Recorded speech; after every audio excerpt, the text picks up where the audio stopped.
Hi guys, and very welcome to this session. I am Simon Beyer. I am a partner and Chief Strategy Officer at an agency called Engager. We are focusing only on Facebook and its various services. What I will provide you guys with today is a few perspectives on different trends that we have been seeing going on in the last while, and that we see will have a prominent place in the future for us and for all agencies and advertisers. I'd say across the globe, pretty much. And also talking about some of the effects that these trends might have or will have that only the future can tell. What is for sure, and what is one perspective on Facebook and advertising, is that Facebook as a company is doing extremely well. Yes, last night we had the results for Q1 coming in, and Facebook had an increase in revenue of 48% compared to last year. So people are using Facebook. The actual user number also went up, so now it's a total of 2.8 billion people that are active users on Facebook. But most importantly for me, I'd say, is that more and more companies are putting money into Facebook, which means there's a lot of attractiveness in the channel. But after this session, I hope you have some inspiration and also some perhaps new ideas that you can take home with your team and start to elaborate on. And what I will talk about today is not just my thoughts and my feelings. It is, I would say, the summary of me and all my colleagues. The company I work for and where I'm a partner, Engager, we're made out of close to 80 people. Everything from digital designers to performance marketeers, project leaders, photographers, yeah, a range variety. So we pretty much cover the entire customer funnel. We have an office here in Stockholm, one in Berlin, and one in Copenhagen. And the examples that I will use, and those are experiences from our over 100 clients that we have actively at the moment.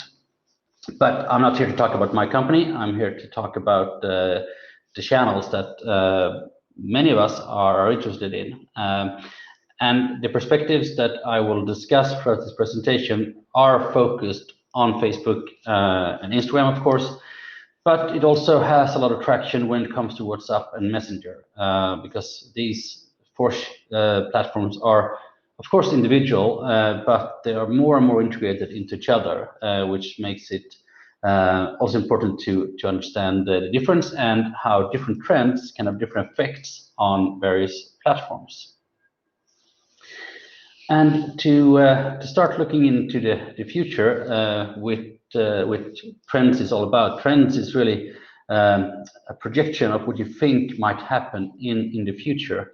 One must understand that the only thing that we can actually do as companies and organizations and human beings, that is to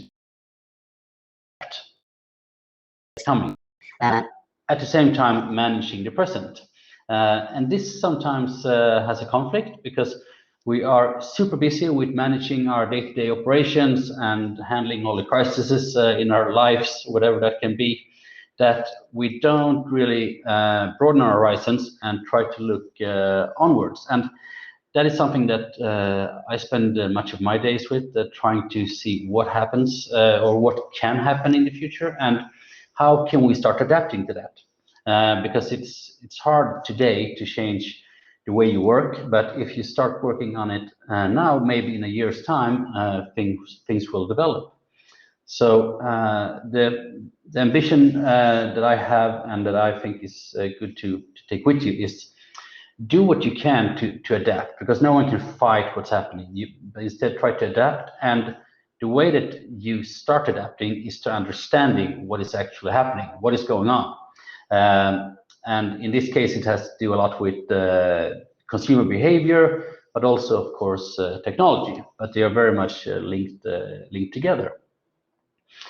And to understand where we are today and what we need to manage and also need to adapt to in the future, it's always good to take a step back in order to see where we came from.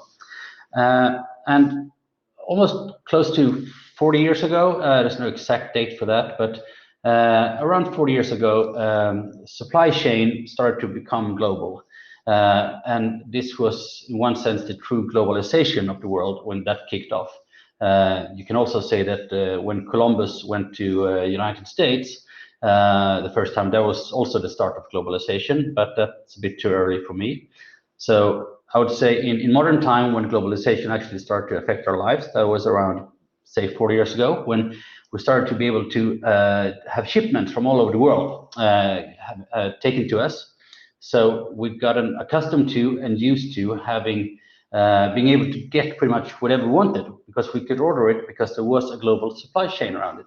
So that increased our expectations. And then 20 years onwards, digitalization started to kick off in a more aggressive way. And this made us growing accustomed to being able to communicate with whoever we wanted to, but also to take advantage of the technology that existed. And that has been going on for quite some time now. And then the last, I'd say, 14 months, maybe 13 months, it has been a pandemic, which I assume no one has missed. And the pandemic has have many phases. It's of course a disaster, most of all, but it has also been accelerating very much some of these movements that I mentioned earlier, such as globalization and also digitalization. Maybe more digitalization than globalization, but the pandemic has made everything run super fast, and trends becoming much more evident, very much faster.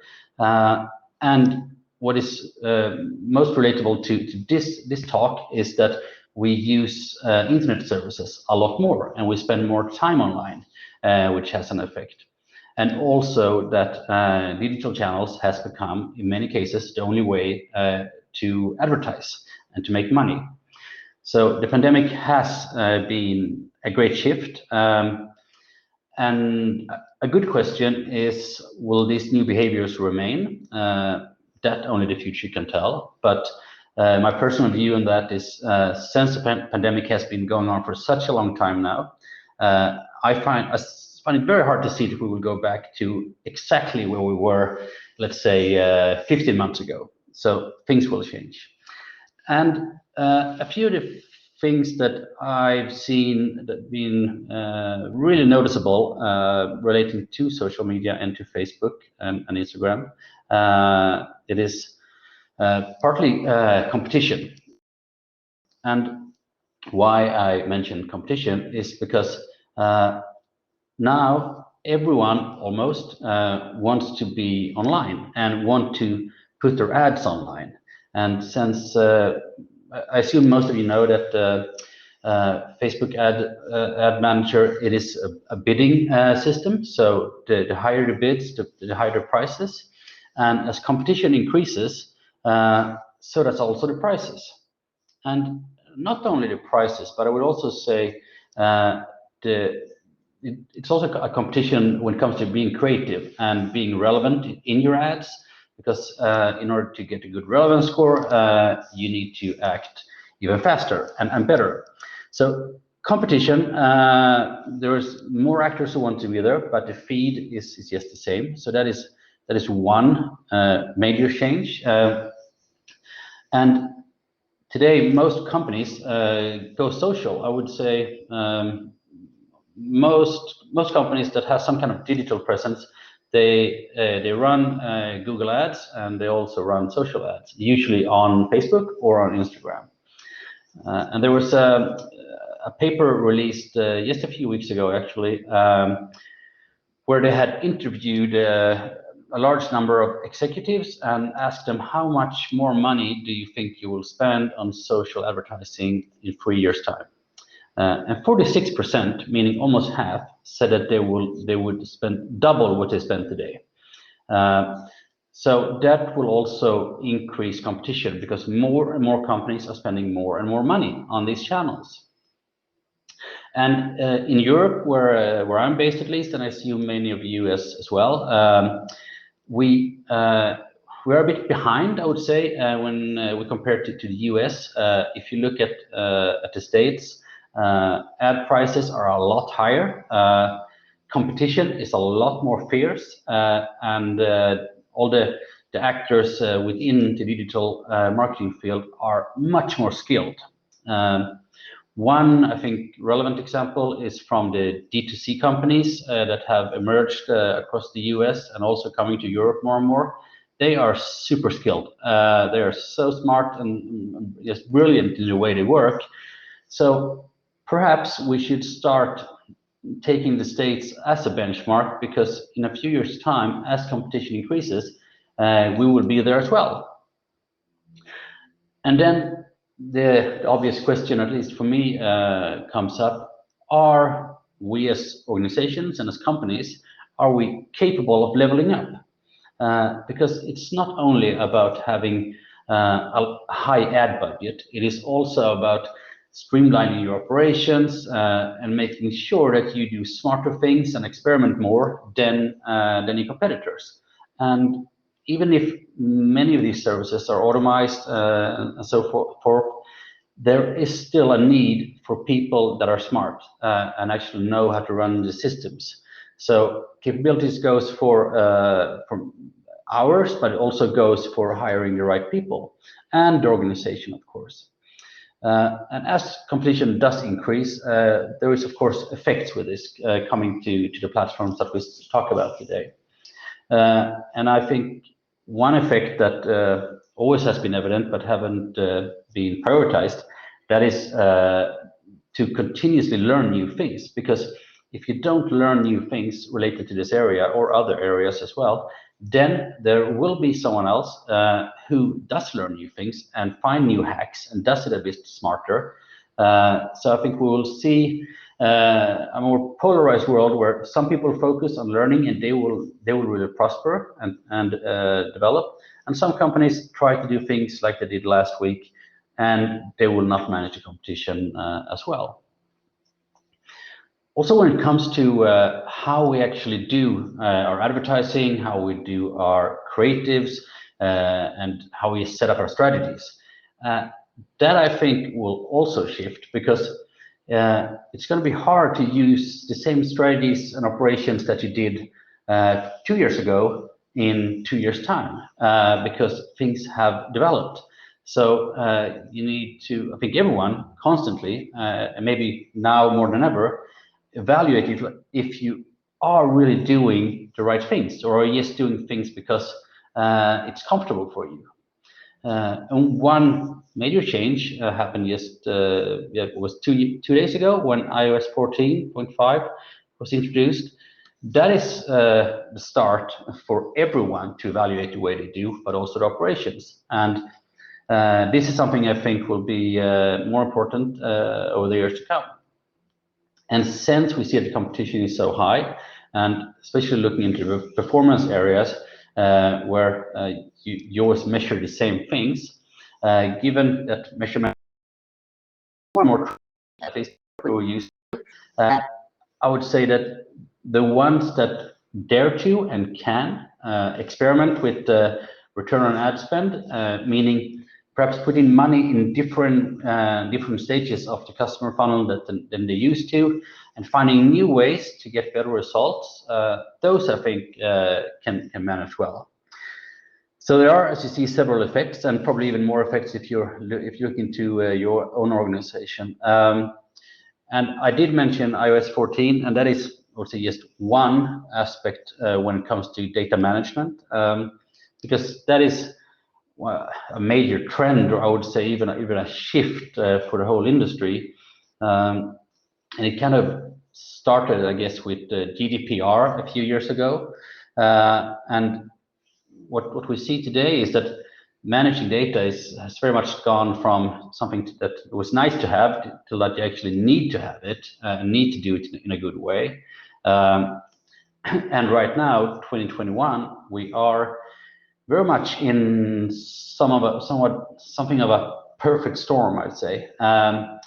We have iOS 14, which I just mentioned, which affects Facebook very much, but also Snapchat, of course, and LinkedIn. But they decided, yes, not wrong with it. But so that is one thing. At the same time, we have all the major browsers in the world saying that they will restrict us from using third-party cookies for retargeting. So that is also a big change. And the third thing is that more and more users or people are reluctant to give away their data. So it's not so easy anymore to just ask someone for their email address and they'll give it up for sure. For example, DuckDuckGo, which is it's equivalent to Google, but they don't store any data. They have seen a massive increase in usage. So in terms of data and how we use data, that is a really big thing that's going on right now, which I think everyone understands to some extent. But the question then also becomes, how substantial will the effects be? Because I mentioned GDPR previously, and the effects there, I would say, were more cosmetic. But the things that we see now, they might be more substantial. What we do know is that we, at least from the performance side, we need to reevaluate how we work, and that will have a big effect. The positive thing is that it's the same conditions for everyone. So everyone who wants to advertise on Facebook needs to do the same. And I think that this perfect storm that I referred to will be more challenging for smaller organizations, because it is quite time-consuming to work on these issues, and especially as there are no given answers. This is unprecedented, meaning it has never happened before. So you can't say this is how we did it last time. You will have to experiment your way forward. And the effects that we have on the platforms discussed today, when it comes to data, the things that one can actually do at this moment is to prepare, to do whatever you can to prepare, and then also evaluate consistently if the effects are ticking in, and then constantly update, because things will change along the way over this year, but pay close attention to what happens here.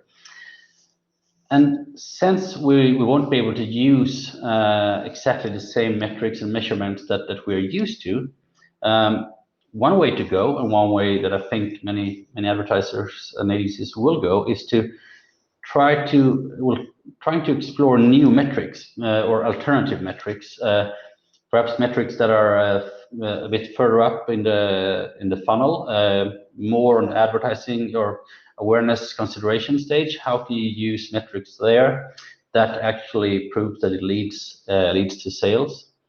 Because we as consumers, we will continue to buy things online. That is not the issue. The topic and the question is, how do you know that you're on the right track, and how can you prove this internally or towards your clients?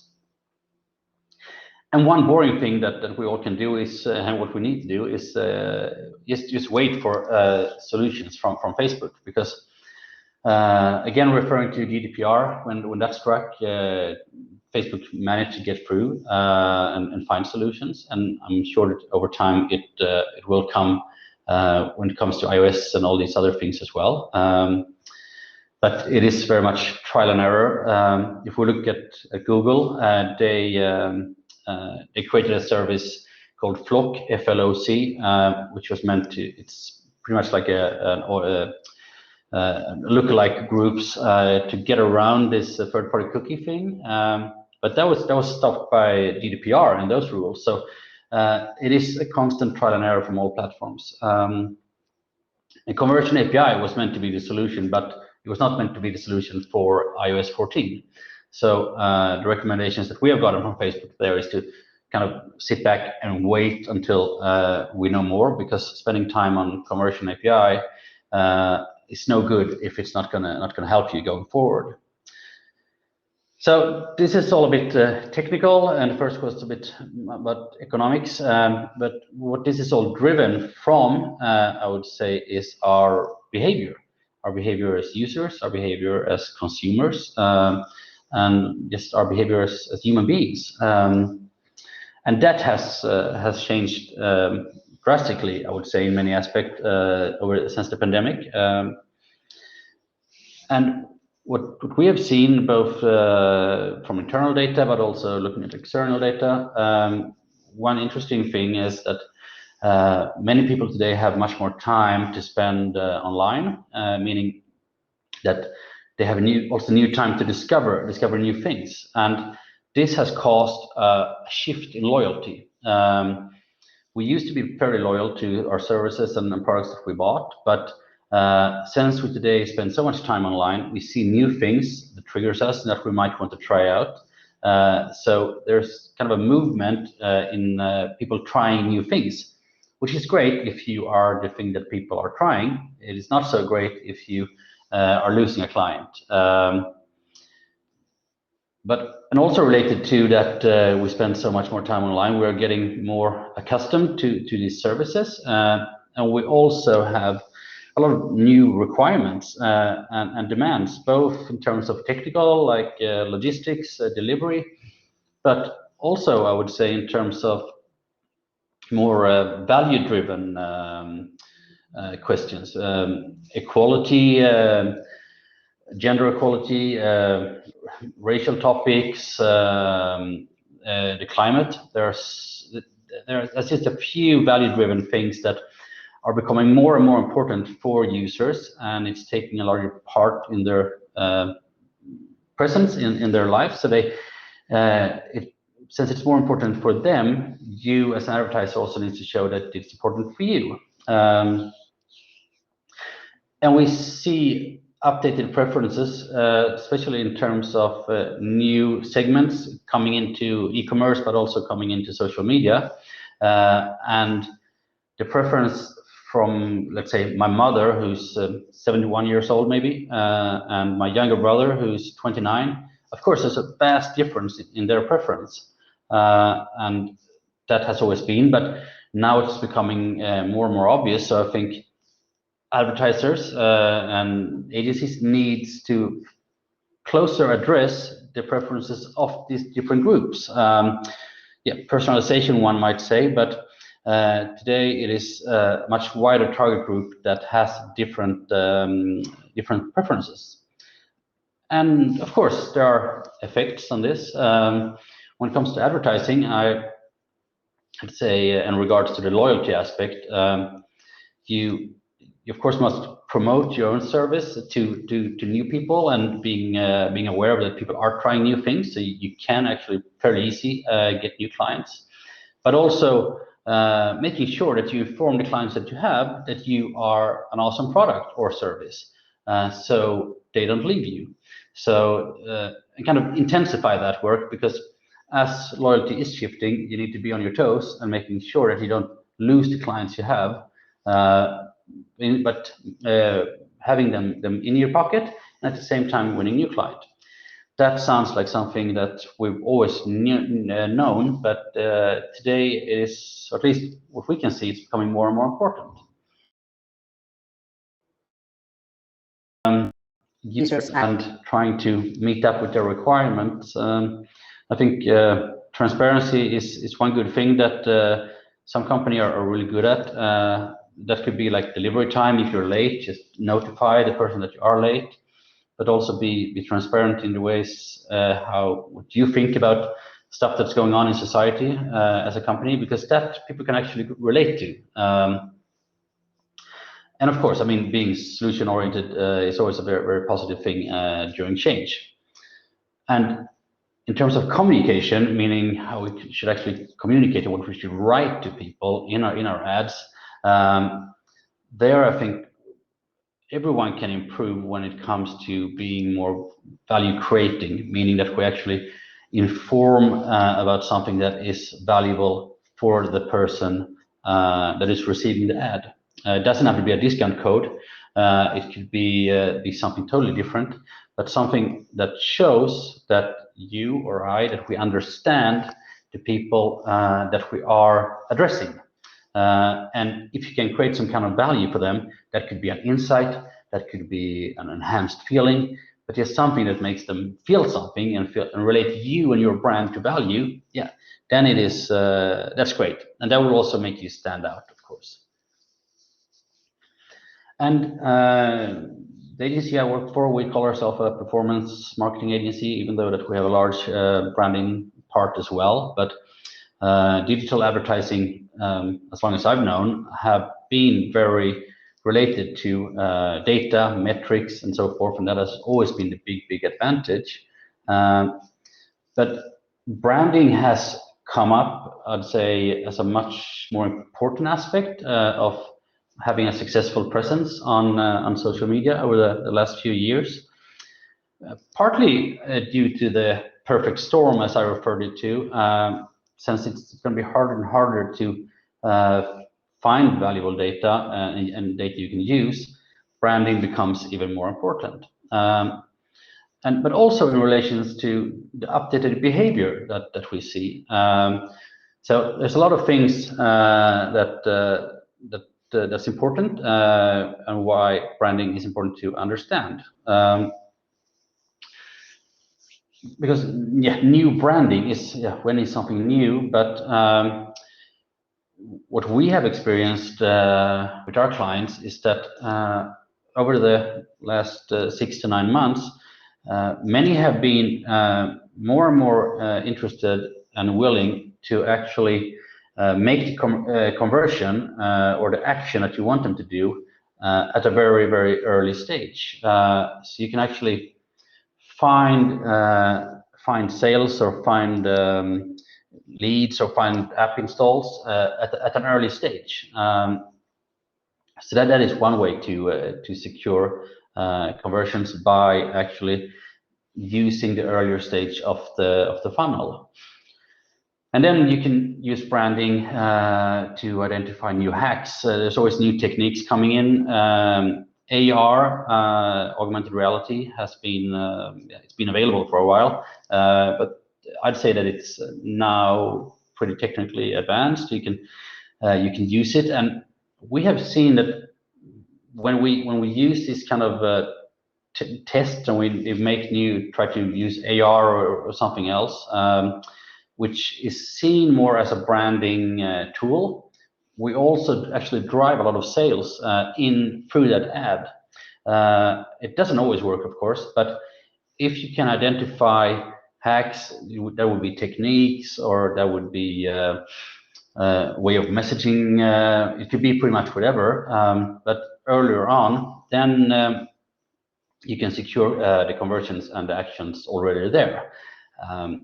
One very practical example that we have seen in the last say 6 months, we have been testing in branding ads, like awareness ads. We have also put it in the product that is going to be sold from the company, and that was kind of forbidden, say 2 years ago, because the awareness was only going to be about an image or something really cool.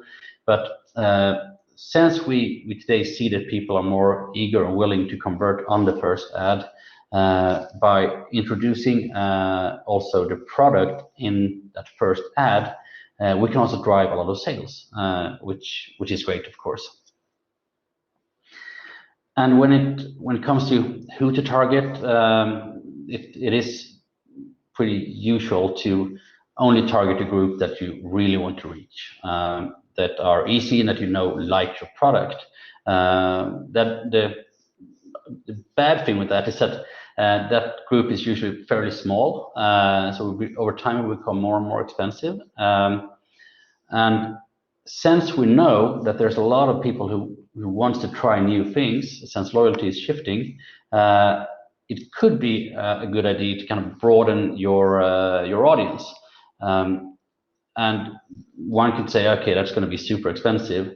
But the good thing with Facebook today is that their algorithm is really strong. So if you allow the algorithm to work, it usually has a really good effect, even on a broader audience. Because it's very much about trying to find new ways. What I'm talking about here is perspectives and different trends and so forth.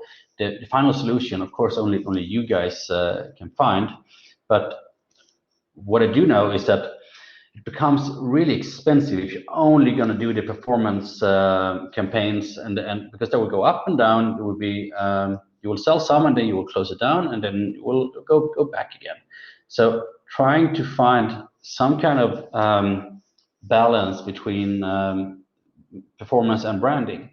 This slide indicates the y-axis is sale increase, and then it's time on the lower axis. And the yellow line, it looks like something from the ER, that is performance, and that is also very natural. You have a campaign which you pay a lot of money for, you reach a lot of people, you do a lot of sales, but then it goes down again. But if you use branding, also with a link to conversion, then you have a much higher chance that to over time actually have a pretty persistent performance, which can also be more cost effective. And given the competitiveness that I mentioned very early on, aligning these two, I'd say is very much a key element going forward. So being good at branding and performance at the same time. And the effects that we see when it comes to the Facebook platforms is that Facebook has coined or stated a new term, which is discovery commerce, and that is related very much to what I talked about before. That people are today browsing around; they are spending a lot of time online on their phones primarily, and just browsing around and randomly buying things. Not randomly, of course, they buy things that they like to have. But there's also been a lot of studies on this during the pandemic, not from Facebook, but from other companies. And what you see is that a lot of people have, in the last few months, they have actually bought things when they were online that they weren't really looking for. So they weren't out to buy a shirt, but they bought a shirt because they just found one when they looked around. And here we go again with the performance and branding aspect, because if you can have a way to find these users that are in the discovery phase, and then also add on the commerce aspect, then you have something really strong. And how to do this, of course, no one knows, because it is, we're touching upon new territory. And here, yourself, just one I am in, need to allocate money and budget to experiments, because we must experiment in order to learn something new, in order to understand how this discovery commerce actually works and so forth, and how it works for your particular audience. And also, when it comes to branding, historically it's been a lot of focus on just allocating money to performance driving activities. And there I think we also need to see a shift, and that goes back to when I talked about strategy and changing strategy and operations. I think we need to challenge ourselves and say, okay, well, is it actually only do performance activities? I would say no.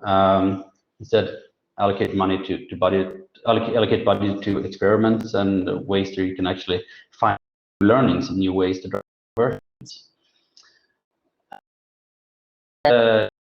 Augmented reality before, and that is one thing you can do, but what everyone needs to try to do is to bridge this digital barrier that exists, because now between you guys and myself there is a barrier. I mean, I can't see you, and in the same way that I can't touch a product that I see online, and we are a bit from being able to do that, but with with AR and VR, and we have live shopping that has become very, very popular using third-party tools. Instagram will incorporate that into the services. I think challenge yourself and see how can you get as close to the customer, or the customer getting as close to your product as possible to get a more of a live feeling. That is not super easy either, but if we have that as an ambition, there's a lot higher potential to actually get there. And I have mentioned ads a bit during this conversation, and I will just touch upon creatives because that is also changing in a bit the way creatives are done. And creatives are, I would say, just as important as any other step of the customer funnel or making ads for Facebook, because the creatives, that is the one that actually makes you stop your thumb and actually go and watch the video or go into the landing page or whatever. So creatives and the creative, having a creative atmosphere in your company, that is still super important. And one thing that we have seen, which is interesting, and this is actually insights from Q1 from Facebook that we had just a few days ago. They've seen that we spend a lot more time on videos in Facebook and Instagram compared to what we did prior to the pandemic. I mean, we watch the videos longer. And another thing that Facebook has noticed is that relevance is always key, and that is super true, and that has been true for the last 100 years.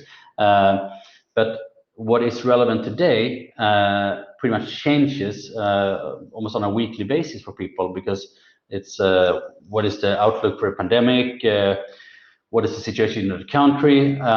So relevance can be very, very different, but really trying to understand your audience and trying to understand their needs right now, not just monetary needs, but also like what are their feelings. That has become even more important to reach out. And as most of us stay at home these days, our lives aren't a catwalk experience, so we don't dress up too often. So that's another trend that Facebook have seen, which relates to going away from what's perfect, because life isn't perfect at the moment. So using a different point of view when you shoot an ad, or having a filter that looks a bit more realistic, that has also shown some kind of results, and at least showing that you understand the audience, that life isn't perfect. And the effects that we see relating to the platforms discussed today is that one very tangible effect is that instead of being 7 seconds video is as a recommendation is now 14 seconds. And I think one of the reasons, or at least my theory around that, is that people today, we're not really on the move anymore. It used to be that we ran around and we were in different buildings, with different houses, we went to different offices and into stores and restaurants, and we always had our phone with us, and we were checking the phone really fast. And that is not pathology, but that is a way of consuming media that Google and Harvard Business School wrote a paper on a few years ago, and they named it the term micro moments. And that is very much how we consume media. We looked at a video in the elevator and then we jumped off. But today we are all at home, which is great in some sense. Because it also allows us to watch video for a longer time. And this is a very direct effect, I would say, of the pandemic. And it also allows everyone who wants to advertise and make videos on Facebook in their ads to build a better story, because you have 14 seconds instead of just 7 seconds. So that is a very technical or quantitative approach, but relating to showing that you understand your users and that you can actually communicate something that is useful for them. I think it's important to show that you are a part of the society of them, that you understand them and that you can relate to their needs and so forth. And that goes back to always observing what people talk about and what's relevant, and then communicate around that. Relating to how we actually shoot videos and so forth, content today can have a bit of an unfiltered approach, because our lives are, to be honest, very unfiltered and very, very honest. So that is one way to go forward. I've seen Levi's doing a lot of cool ads, which exemplifies that in a very, very good way. So what I have been talking about during this last 30 minutes is about how we see, or I see, that the future will hold a much more competitive landscape when it comes to social media. Data is, as we all know, becoming very, very different in the way how we can use it and how we cannot use it, and that will affect the ways of working very much. Also, the behavior from the users, the people that we actually want to reach out to, that will also change. And brand building, as I discussed, will become much more important and significant, I think. And also, creatives will always play a very important part. So these trends, and all trends, they have an effect on your Facebook and Instagram ads, because the more you can adapt to these trends, the more likely you are to succeed with your advertising and your content creation. So adapt to, you don't necessarily have to agree with my outlook today, but adapt to what you see that the future holds, and the chance of success will improve pretty dramatically. And I want to leave you with one last recommendations regarding what I talked about, and that is continuous learning is the key to be on top of these things. Never stop learning and developing. Challenge yourself, your organization, and maybe perhaps your mindset, because the way we've done things before is not super relevant tomorrow. And don't fight what's happening. No one can fight iOS 14. Instead, we need to adapt to the conditions that we have been given. And with that, I want to wish you all a great day. I hope you had some value from my presentation, and most of all, I hope you had a bit of inspiration. There are no questions so far. If you have any questions, please type them in the chat, and I'll be happy to answer. Okay, great. That probably means that either my presentation was so confusing that no one understood it, or it was so super clear that everyone just got it all. If you found this interesting and want to discuss further, you can reach out to me on LinkedIn. I'll be more than happy to connect. Yeah, you can of course check out our website, but if you want to just send a request or a message on LinkedIn. Okay, great, guys. I think we're about done there. If there are no questions.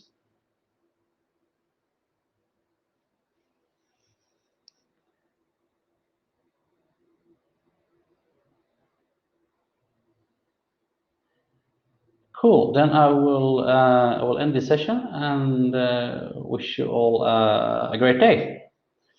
Take care, guys.